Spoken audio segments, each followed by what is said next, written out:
Hello and welcome to Transformation Now. Hi, I'm Rita Rocker with SoaringHigher.rocks, and my whole purpose is to help people with educational, inspirational, and motivational programs to bring you to the point in life that you really want, that you deserve, and what you desire. And these are all in the areas of personal as well as professional development. So today I'm going to continue on a program from my book, Hope at the End of Your Rope, Steps to Rebuild Your Life. And so in the last program, I talked about the rope that we have from the synergy of connecting with other people, other organizations, those that can walk alongside of us, because every little strand of a rope by itself is not very strong. But when we connect with other people who are good for us, who want us to go forward and helpful, whether it's organizations or people in certain educational facilities, our rope gets stronger. And of course, my rope is really God. He is my main force, my biggest part of the rope of my life that I've had to grab onto many times, going through many trials. But He's always there, and He is the number one priority of a rope, of pulling yourself back up if you've gone through a lot of hurtful things in your life. And that also, I talked about fears of rejection, failure, abandonment, things that have happened to us in our lives that have brought us to this point, and the choices that we've made and the things that we have actually allowed to happen to us by what other people have said or done. So even if there's tragedies, death, illness, things like that, we still need to go forward and pull ourselves up and keep going, because God has a purpose for everyone. And ask Him what His purpose is for you if you're not really sure, because He has plans for everybody. And it's a rewarding, wonderful feeling when you actually know you're walking in His plan. That's where the power is. That's where the provision is. That's where the anointing is. So I want you to think about that. Okay, and the second chapter that we'll be starting now is Soaring from the Pit to the Mountaintop. I've actually had visions about this, and have so many experiences of being in the pit, okay, so many times in life. But we have the power to move forward and upward. We really do, to move on no matter what. And like I mentioned in the last program, there are so many incredible stories I've seen of people who did not have arms and legs, were burnt badly in accidents or war, or people that have just been so devastated by maybe a car crash that took both parents, or whatever the case may be, or lived in such poverty and abuse. And so no matter what, I've heard so many incredible stories of people being out and down and being in a pit, basically, and yet now they're successful, they're happy, they're making great money, but they're also serving other people. I'm watching a lot of programs lately from people that are literally serving others. That's where their heart is. They were dragged through the mud a lot of their life, especially in their younger years, but now their biggest desire as they're making all this money is, I want to help people. My purpose is to help people, and that's what they're doing, and it's very powerful. And so we not only can survive, which a lot of us, at times, or maybe even now through the last few years, have just tried to survive, let alone try to thrive. And I believe there's some things coming up pretty soon in our world and our country that are going to really shake everything loose. I'm not going to talk about it now, but we need to hold on to that rope for sure, that rope of God that we're going to hang on to. So tough but life-changing lessons that I've learned. And I'd really like for you to stop and think, just sit down quietly, not with a computer, not with a phone, with a notebook and a pen. So your brain is quiet, your mind is quiet, and you think, okay, I'm going to think about some things that I've learned and the strength that I've gained, whether it's ability to say no. Sometimes our life has been ruled by a person or people to the point where we say yes to everything. Why? Because we don't want anybody to be mad at us. Maybe we're people pleasers. I was that way. It was like, okay, because I didn't want anybody to be upset. I wanted everybody to like me. Well, that's not possible. Nobody's going to like everyone. And so sometimes it's a matter of, I gained enough strength now that I can say no when I know that it's not in my best interest as well. There again, we don't want to be selfish and think, well, I could help this person, but no, I don't want to. I've seen that happen too, and that's not what I'm referring to. But a lot of times saying no.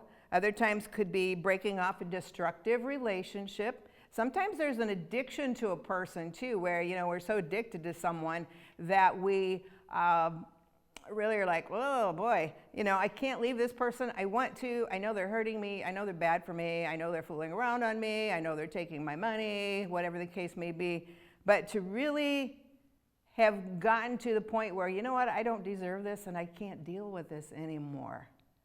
And so because of that, you're able to break off a relationship that is not good for you. And so think about that too.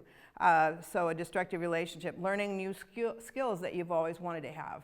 And if you can't afford to go to school right now, to go to college, whatever the case may be, or get any kind of financial help, you can gain every kind of knowledge you want, even on YouTube. I'm spending most of my time now in the evenings watching one after another, because it's knowledge I want to build into my life in order to pass it along to other people. So instead of watching movies, and sometimes it's nice just to watch a movie, I don't watch the violent ones, but just something mind-numbing sometimes, but be able to take time to really watch things that will build you up, that will educate you, that will give you strength to move forward. And so think about that. And then actions speak louder than words. So if somebody keeps telling you nice things, keeps saying all this stuff, but yet their actions are totally opposite of that, and that happens even like on dating sites. I've talked to people who've been on dating sites and they get all this, oh, you're so wonderful, you're so beautiful, you're this and you're that, and yet their actions sure don't show it. Oh, I want to meet you, but they're never available to meet you, okay? So a lot of times, all the time, actions speak louder than words. So if somebody's saying something, but they're not following any of that up with actual behaviors, actions, then look at what's happening, look at the actions. Don't let yourself be fooled by nice words that are coming out, but then nothing ever follows it, because that can really throw us into a bad place where we don't want to be either. So think about that. And so what have you learned, and the strengths that you've gained through these situations that you've gone to, and just being able to say, no. Okay, this guy keeps calling me up at 11, 12 o'clock at night wanting to come over. I don't say yes anymore. Why? Because I know he doesn't care about me as a person to build a relationship. That's not what he's looking for. Now, women can do that too, but I've talked to mostly women, obviously, about this topic. And so it's like, how is this person treating me? Am I a last minute, sometimes impromptu things can be fun. I have a gal friend, and sometimes she'll call me like 2 hours before, hey, could you go to this, or do you want to go to that? And if I'm free, I'll say sure, and that's okay. But when people do that as, you're a last resort, nothing else worked out, I'm bored, this person canceled on me, so hey, are you available? Be really careful about that, because you're only available to the good things, the positive things, and not to things that aren't something that's going to be in your favor. All right, so think about that. And the steps necessary to recreate new pieces in your life. Again, like I mentioned, it could be turning TV to educational programs like on YouTube, and not on just mindless activities, especially ones that show a lot of anger and a lot of violence. I have totally avoided those. I am avoiding the news like a plague. I find out what's important, but you know what? A lot of that we just don't need to put in our heads right now. And okay, coffee, maybe expensive coffees. You know what? I'm going to take my coffee to work from home. I'm not spending $5 for a cup of coffee and stuff like that. So that's a way to save money for other things. There's all kinds of things that we can do that are steps towards the best way to go from here on out, things that you can do. And it's maybe, you know what, I really want to learn how to dance. Well, if you're a little too shy to go out for dance lessons or get out there first, go to YouTube. You can learn probably any kind of dance on YouTube. Practice at home by yourself when nobody's looking, or maybe with somebody who lives in the house, whatever the case may be, and then go out there because you're comfortable then. You know how to do it. Art lessons. If you want to learn more about art, go to YouTube. If you want to get a major new hairstyle, you think, you know what? Because I do makeovers. I've done makeovers on people from the ages of 7 to 92, and I understand what it's like sometimes to, just need a makeover. And we feel better, we have better experiences, people treat us differently, and it might be, I need a makeover. And for a guy too, I've done men's as well as women's, but just new hairstyle, just new things, new clothing, new colors that brighten up our face. So again, is that something that would help you to experience newness in life, to feel better, okay? And then, or volunteer. If you want to work with animals, go to the Humane Society. If you want to work with a sports team, see if there's anything with a school that you can volunteer for that would get you out on the field or involved in some way. Anything like that. I did some programs, educational programs, training for a young lady who was working for a travel agency. This travel agency specialized in trips for high school bands and college bands. And so they would do all the reservations, do everything for it. But she was so shy and she felt so awkward, and she was very smart. She was good at her job to a point, but she couldn't communicate with people. So if she needed to send out an email to the schools, to a certain person about their particular trip, she would honestly send that email to her husband privately so he could review it first before she sent it out. She was that afraid of saying something wrong, doing something wrong. And so we spent, I think it was 3 training sessions. I sat with her, we wrote out scripts. I talked to her about how you engage people, how you greet people when you come into the door, about her appearance, the whole shot. And her boss, the owner of the company, was so pleased that we did that. And all it took was a little bit of coaching and a little bit of training to really help her get out of her shell. And then she no longer had to send everything to her husband, who was at work at the time, to read before she finished up on that particular task. We put up little scripts, and little notes on her computer that were in the computer. And so she could look at those. If she got a phone call and she goes, oh gosh, how do I handle this? I'm not quite sure what to say here. And so she just popped that up and she could go from there. So sometimes it's just something like that. We just need something small that will help us to feel better, act better, look better, be more confident and fulfilled. So think about that, and volunteering even is an awesome way to get to meet people, impact other people's lives, and as you do, your life will be very much impacted. So again, some would be like setting healthy new boundaries of what you will and will not accept. Again, this is even from parents sometimes, from siblings, from kids at school. There's so many things we accept because somebody said something that was really negative. It's stuck in our heart and maybe stayed there most of our lives. And then other people, it's like, And so I've shared this story in the past a couple of times, but I'll share it again on this particular topic. And a friend of mine, her husband came from Cuba when he was about 12 years old, and he obviously did not speak English. So then about a year or so later, I think he was like a freshman in high school, then as he went up to that point, the school counselor that he had says, well, you know what, because he was still learning English, and that takes a while, and it's tough, and you're a kid, and you already have to deal with so many other things in school. And so the counselor said, you know what, you just need to find a good labor job, something that you can do, fix, repair, etc., because that's the direction you're going in life, and labor jobs are awesome, and we need everybody, and we need every kind of position and person there is. But that wasn't what he was called to do. That wasn't what his life's purpose was.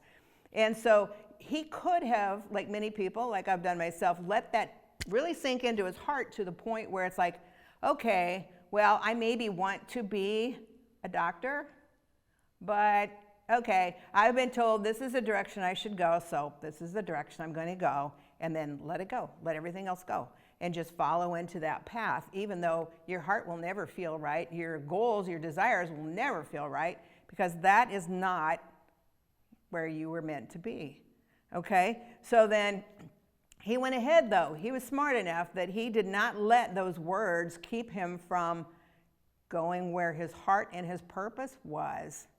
He did not let that happen. And that's a good thing, because many years later, he was working as an emergency room doctor, and who came in? The counselor that he had when he was younger, who told him the career path he should take. And he reminded the counselor, hey, you remember me? I'm so-and-so, and gave his name. And the doctor was quite shocked. I mean, the patient, the counselor was quite shocked. But the doctor, even though he had to keep his cool, felt very satisfied that it's like, okay, this is what you told me I was going to be, and now look it, I'm your doctor. I'm the one helping you in the emergency room. And I always love that story, because it's just like, no matter what someone has said, you prove them wrong. You can prove them wrong. So think about, again, how you allow other people to treat you, like I've said many times before, what you need to build your career, and that you will not accept mediocrity anymore.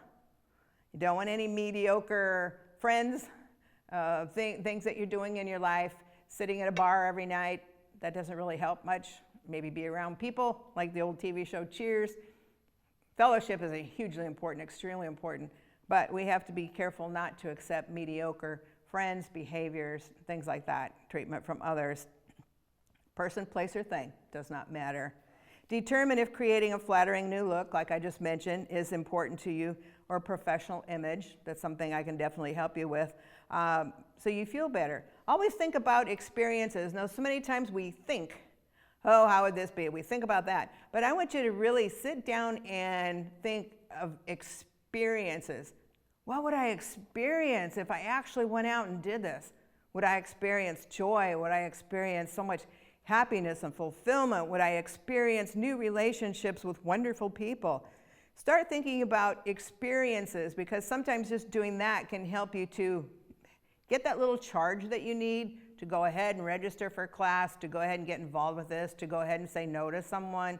Think about experience, not just a thought that roams by through your head.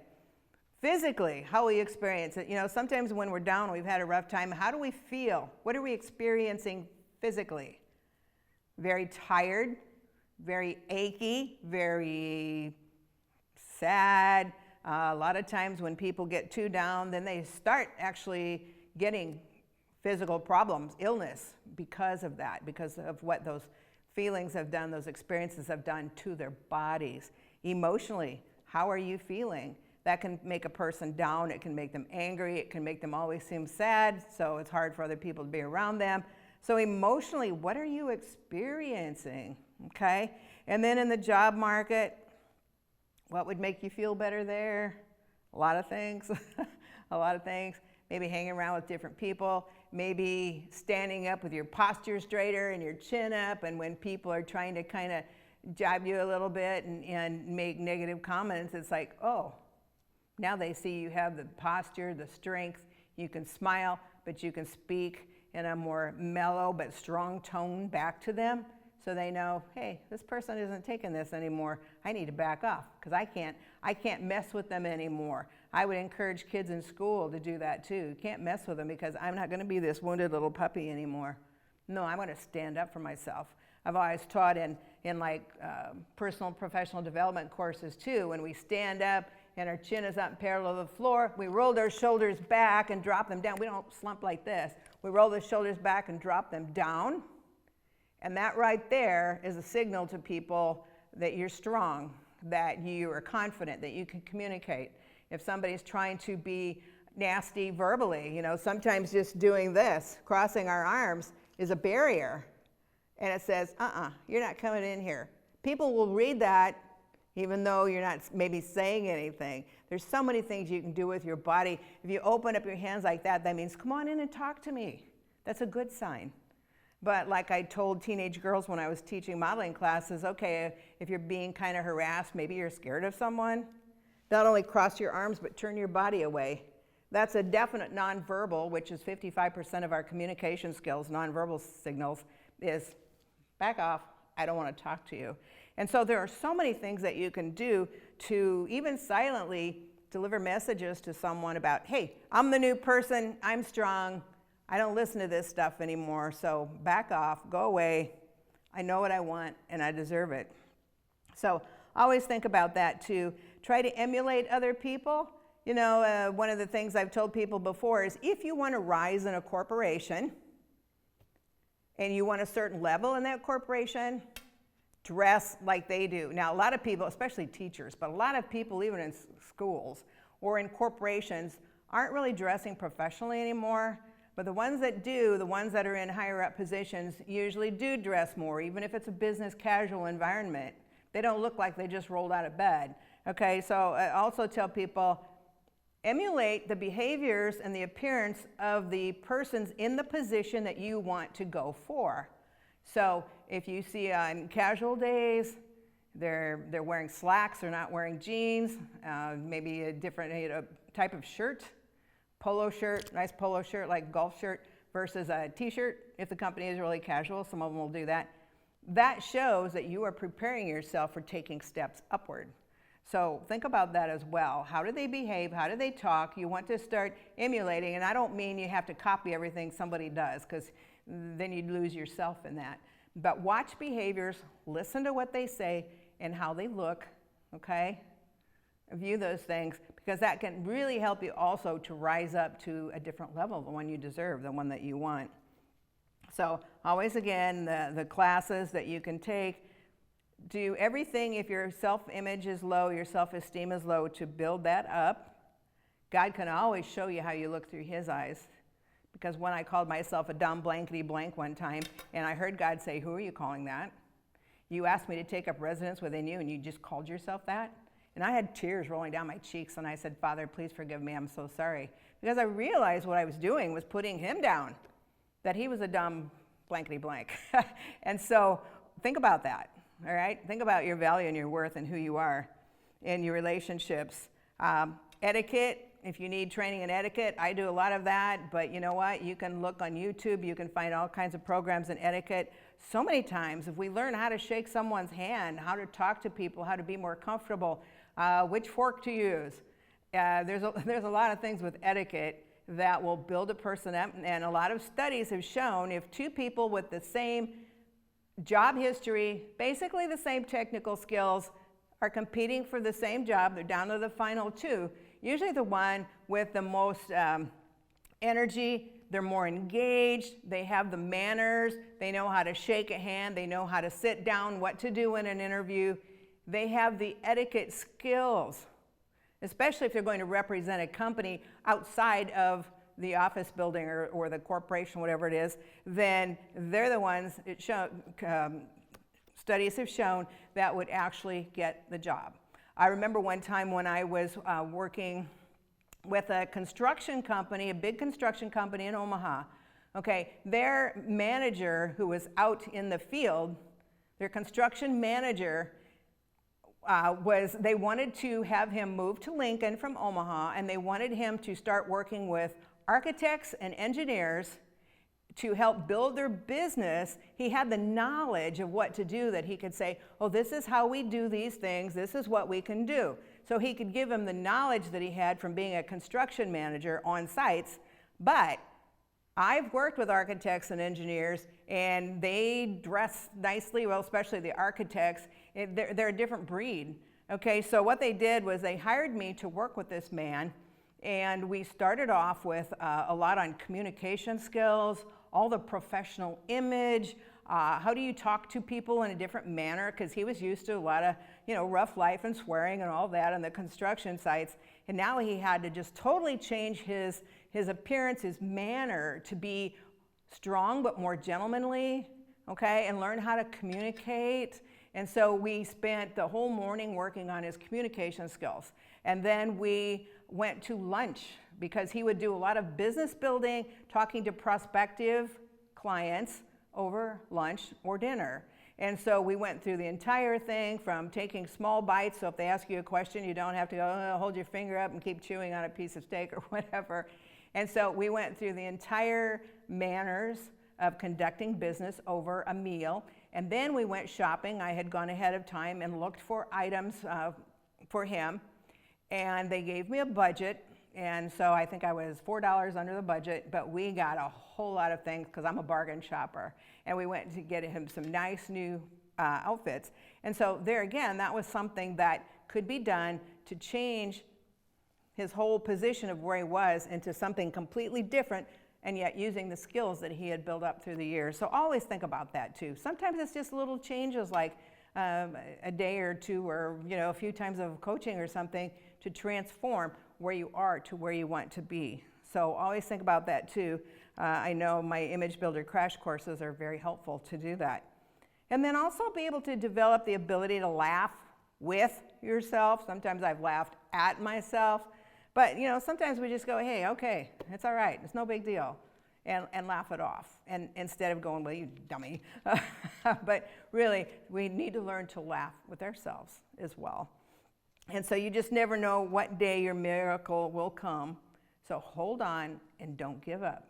And there again, you decide what your worth is, and your worth is invaluable. It's everything, okay? So always think about that and not give up, because he is in us. It's so easy to give up. It's like, well, I've been trying this. I've been told, stop it. What are you doing? You're never going to succeed. You're never going to get there. Just stay with us.